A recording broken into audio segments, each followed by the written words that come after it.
तो दोस्तों कैसे हैं। तो अच्छे ही होंगे। तो आज की वीडियो में हम लेकर आए हैं बवाल मूवी। तो बवाल मूवी का एक्सप्लेन करेंगे। तो जब अभी कुछ टाइम पहले बवाल मूवी आई है तो बवाल मूवी की स्टोरी के ऊपर थोड़ी बहुत बात करेंगे। तो इसमें लीड रोल में वरुण धवन और जानवी कपूर है। और स्टोरी की बात करें तो उसमें अजय दीक्षित को दिखाया जाए। अजय दीक्षित का उर्फ अज्जू भाई बोलते हैं, अज्जू भाई के नाम से उसे जाना जाता है। और उसकी बात करें तो वो एक स्कूल में टीचर की जॉब करता है और टीचर है जो कि उसे पढ़ाना बिल्कुल भी नहीं आता है। पर फिर भी वो एग्ज़ाम में बच्चों को पास करके अपनी जॉब पे टिका हुआ है। और उसकी बात करें उसकी बीवी तो अज्जू की एक बीवी भी है जो वरुण धवन है, उसका नाम है निशा और वो अच्छी एक बिजनेस फैमिली से बिलोंग करती है। और उसके बारे में वो अच्छी एक नौकरी भी करती है और उसकी पढ़ी लिखी भी है। इसलिए अज्जू उसकी अब अच्छी इमेज दिखाने के लोगों लोगों के लिए अच्छी इमेज दिखाने के लिए उसके लिए वो बहुत ज़रूरी थी। और निशा वो उसके लिए परफेक्ट थी। और निशा को मिर्गी के दौरे आते थे तो उसकी वजह से उसका कोई बॉयफ्रेंड भी नहीं था। तो उसका एक फ़ायदा उठाया और लास्ट में उसको 10 साल से कुछ मिर्गी के दौरे नहीं आ रहे थे। तो अज्जू को लगा कि अब मिर्गी के दौरे शायद इसको लाइफ टाइम नहीं आएंगे। तो उसका बैकग्राउंड म्यूज़िक अच्छा, वो बैकग्राउंड अच्छा था और जॉब भी करती थी। ऊपर से वो पढ़ी लिखी थी तो उसने शादी कर ली। पर इसमें ट्विस्ट ऐसा आता है कि जब शादी के रात ही उसे मिर्गी के दौरे आते निशा को। तो फिर ये अज्जू को पता चलता है कि उसको मिर्गी के दौरे आते, तो उसकी बेइज्जती हो जाएगी लोगों के बीच में, शर्मिंदा होगा, लोगों को पता चलेगा। तो फिर वो उसके साथ सोता नहीं है, बुलाता नहीं है, मतलब कि हर्ट करता है, इग्नोर करता है।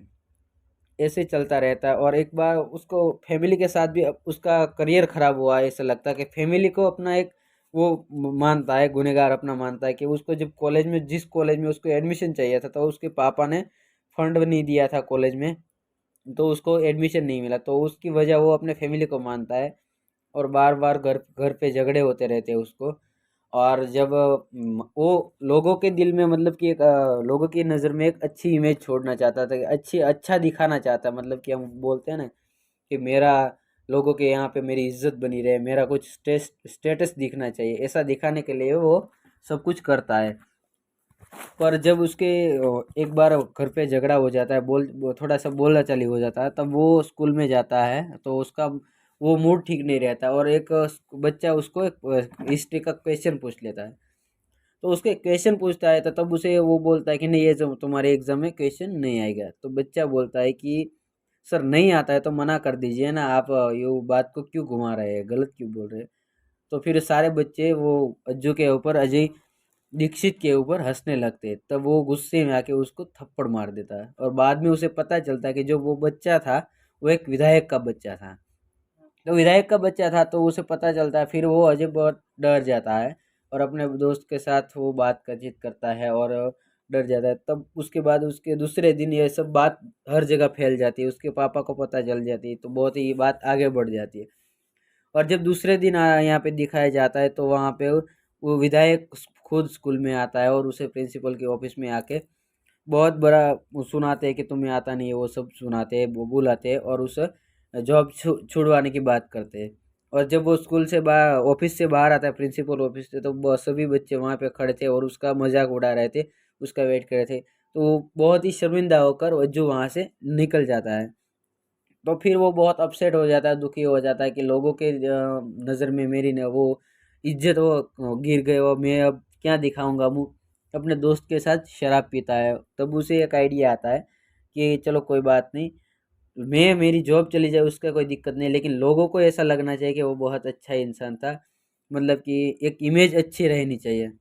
तो उसे एक आइडिया आता कि मैं एक यूरोप जाऊंगा और वर्ल्ड वॉर के बारे में थोड़ा बहुत हिस्ट्री बच्चों को, ऑनलाइन हिस्ट्री यूट्यूब की वीडियो के ज़रिए बच्चों को दिखाऊंगा। तो उसके पास यूरोप जाने के जाना पैसा नहीं था और ये घर पे भी वो प्रॉब्लम हुआ था। तो वो घर पे अपने पापा से ऐसे बात करता कि हम दोनों हनीमून पे जा रहे, मैं और निशा हनीमून के लिए जा रहे हैं, तो मुझे पैसे, ऐसा बोल के घर से पैसा ले लेते हैं। और फिर निशा को बोलते हैं कि तुम जो, तो निशा को लगता है, निशा भी वैसे खुश हो जाती है कि चलो, उसे उसने इससे पहले घर पे जाके बात की थी हमारे बारे में, हमारे यहाँ पे हम दोनों के बीच में सही नहीं चल रहा है। तो उसकी मम्मी निशा को बोलती है कोई बात नहीं, चलो तुम थोड़े टाइम देखो, अभी नहीं तुम दोनों के बीच में सही नहीं हो रहा है तो फिर तुम कभी भी आ सकती हो यहाँ पे। तो निशा को लगता है चलो हनीमून की बात हुई तो हम दोनों के बीच में अब सही हो जाएगा।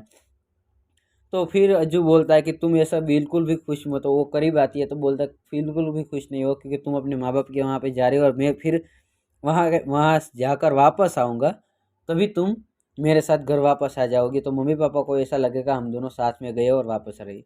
तो थोड़ी देर बाद वो निशा अपने कपड़े पैक करने लगती है तो बोलती है कि मैं जा, और एक मतलब कि लेटर लिख के कवर्ट में रख देती है।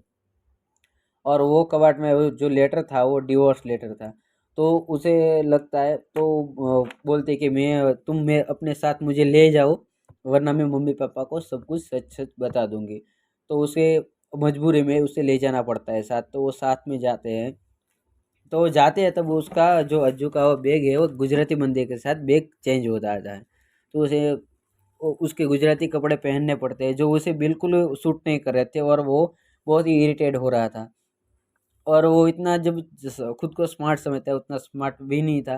तो वो उसका वो पैसा सब चोरी हो जाता है, और इसकी वजह से वो ज़्यादा जगह घूम नहीं पाता है और हिस्ट्री बच्चों को नहीं पढ़ा पाता है। उसका दिन खराब रहता है। फिर वो दूसरे दिन जानवी जी यानी कि निशा के साथ वो, क्योंकि निशा उससे ज़्यादा वो थी, होशियार थी। तो वो सोचता है कि चलो हम दोनों साथ में जाते हैं। तो वो दोनों साथ में जाती है और अलग अलग जगह घूमते हैं। तो निशा उसको सपोर्ट करती है अलग अलग जो हिस्ट्री, क्योंकि वो पढ़ी लिखी थी, उसको बहुत ज़्यादा समझ थी। तो वो उससे ज़्यादा तो अज्जू से ज़्यादा समझती, तो वो उसे अलग अलग जगह के बारे में बताती है और हिस्ट्री समझाती है। तो अज्जू वो बच्चों को पढ़ाता है और सिखाता है। तो बच्चों को भी बहुत अच्छा लग रहा था और बच्चे उसके साथ कनेक्ट हो गए थे और उसका वीडियो का भी इंतज़ार करते थे। तो दूसरे दिन निशा ने उसको एक वीडियो वीडियो ऑडियो उसको हिस्ट्री के बारे वर्ल्ड वॉर के बारे में वो खरीद के दी, और उसने वो अज्जू ने सुना। और उसे वही जो सुना और निशा ने बताया वही सब उसने बच्चों को पढ़ाया। तो बच्चों ने बहुत ही अच्छा रिस्पॉन्स दिया और बच्चों को बहुत अच्छा लगा और दिमाग में आ रहा था। फिर लास्ट में जब एक दिन बचता है तो वो अज्जू पूछता है कि तुम्हारी आखिरी ख्वाहिश क्या है। तो बोलते हैं कि जब ये मेरी आखिरी ख्वाहिश होगी तो मैं एक गाउन पहन के फुल शराब पी के, ज़्यादा शराब पी के डांस करूँगी, ये करेगी। तो अज्जू उसकी सारी ख्वाहिश पूरी कर देता है, गाउन पहना के डांस वांस करता है। और दूसरे दिन जब ये बहुत खुश हो जाती तो निशा अपना जो वीडियो है वो ऑनलाइन अपलोड कर देती है, ऑनलाइन सोशल मीडिया पे डाल देती है। तो लखनऊ में बहुत सारे लोग जो है वो उस वीडियो को देख लेते हैं। और जब ये बात अज्जू को पता चलती है तो अज्जू निशा के ऊपर भड़क जाता है और बहुत ही गुस्सा होकर उसको डांटने लगता है। तब निशा वहाँ से चली जाती है और बाद में उसे पता चलता है कि अब उसके पास टाइम नहीं है। और एक लास्ट उसके बाद एक लास्ट जगह थी वहाँ पे वो जाते हैं। और वहाँ पे जो लास्ट दिन था, आखिर एक ही दिन बचा था, तो वही वहाँ पे सुनते हैं। तो वहाँ वर्ल्ड वॉर के बारे में थोड़ा बहुत बताया जाता है। तो वहाँ पे एक रहता है कि वहाँ पे वो सुनते हैं कि लोगों के दिखावा मत करो, मतलब कि जो रियल लाइफ है वही है, ऐसा बहुत सुनाया जाता है। अलग जो एक बार चला गया वो नहीं आएगा, ऐसा सब कुछ सुनाते हैं। तब अज्जू को समझ आता है कि ये दुनिया के बारे में मैं सोचूंगा तो फैमिली मम्मी पापा को जो मेरी वजह से है वो उसको बारे में मैं क्या करूँगा। तब उसे उसकी गलती का एहसास होता है कि दुनिया के बारे में नहीं, पहले घर परिवार के बारे में, बीवी के बारे में सोचना चाहिए। फिर वो निशा के पास जाके गलती का माफ़ी मांगता है और उसको लगता है कि मेरे से बहुत बड़ी गलती होगी। और या एक बार इस तरफ यहाँ पे ये सब चल रहा है तो यहाँ पे वो लेटर था वो उसके अज्जू के मम्मी के हाथ लग गया और वहाँ पे वो बात कर रहा है कि वो तो डिवोर्स लेटर है, तो बच्चों के बीच तो ये सब हो रहा है। फिर उसे पता चलता है तो उसके वो अपने मतलब कि निशा के मम्मी पापा के पास जाके ये सब डिस्कस करते हैं। तो बच्चों के डिवोर्स लेटर मतलब कि ये साथ रहना नहीं चाहते, ऐसा सब कुछ बाहर आ गया। तो उसके मम्मी पापा डिस्कस करते हैं कि चलो कोई बात नहीं, अभी वो जब यूरोप से आ जाएंगे तभी वो बच्चों के ऊपर छोड़ देंगे कि उसको क्या करना है, साथ रहना कि नहीं रहना है। तो फिर वहाँ से वो अज्जू और निशा आ जाते हैं। तो लास्ट में जब वो टैक्सी में बैठती है निशा, तो अज्जू बाहर बहुत ही नीचे नजरें रख कर सोचता है कि अब मुझे निशा छोड़कर चली जाएगी और अब मैं क्या करूँगा। तब तभी उसको लगता है कि ये अपने घर जाएगी। तब जब निशा बोलती है टैक्सी वाले को चलो वो अपने ससुराल का जो अज्जू का घर है उसका एड्रेस दे दे, तब अज्जू बहुत ही खुश हो जाता है और दोनों खुशी खुशी घर आ जाते हैं। जब दोनों खुशी खुशी घर आते हैं तो उसके मम्मी पापा भी बहुत खुश होते हैं और उसको लगता है कि चलो कोई बात नहीं, सब कुछ सही है। और उसके बाद इसके बीच में एक जो आता है कि जो वो होता है ना, अज्जू स्कूल में आता है और स्कूल में अपने प्रोफेसर प्रिंसिपल के ऑफिस में जाता है और बताता है कि मुझ चलो कोई बात नहीं, मुझे पढ़ाना नहीं आता, लेकिन मैंने लास्ट में जो 15 दिन बचे थे मैं खुद के खर्चे से यूरोप गया था बच्चों को हिस्ट्री पढ़ाने के लिए। तो उसमें मैंने बहुत दिल से बच्चों को मेहनत की है, बच्चों को बहुत ही सही तरीके से पढ़ाया है। और विधायक ने इस बीच जब वो यूरोप था तब बच्चों की एक टेस्ट लिए थे, उसमें बच्चों ने बहुत ही अच्छा परफॉर्मेंस किया था। तब वो जब अज्जू रिजाइन लेटर दे के प्रिंसिपल को जा रहा था तब विधायक बोलता कि चलो कोई बात नहीं, तुम्हें पढ़ाना नहीं आता, लेकिन जब तुमने लास्ट 15 दिनों में बहुत ही अच्छी पढ़ाई की और जब बच्चों को लग रहा है कि मैंने बच्चों का टेस्ट लिया तो बच्चों ने भी बहुत अच्छा रिस्पॉन्स दिया और उसको बहुत ही समझ आ रहा है। तो मैं ये नहीं चाहता कि बच्चों का भविष्य खराब हो और एक अच्छा टीचर जो इस स्कूल छोड़ के जाए, ऐसा मैं बिल्कुल नहीं चाहूँगा। ऐसा बोल के वो लेटर फाड़ देता है। तभी जब अज्जू बाहर आता है तभी बच्चों उसका सभी बच्चे मिलकर उसका इंतज़ार कर रहे थे और उसे कुछ बच्चे उसको अज्जू को सीने से लगकर बहुत ही प्यार करते हैं और बहुत सारा प्यार देते हैं। यहीं पे ये फिल्म की स्टोरी सब खत्म होती है। अगर दोस्तों इसमें से कुछ छूट गया, जल्दी जल्दी में बता रहा हूँ इसलिए कुछ भी छूट गया हो तो हमें गलती से माफ़ कर दीजिए। अगर कोई गलती हुई तो माफ़ कर दीजिए और आपको हमारी स्टोरी और ये मूवी कैसी लगी हमें कमेंट पे ज़रूर बताइएगा। अच्छा, मिलते हैं अगली वीडियो में। Thank you.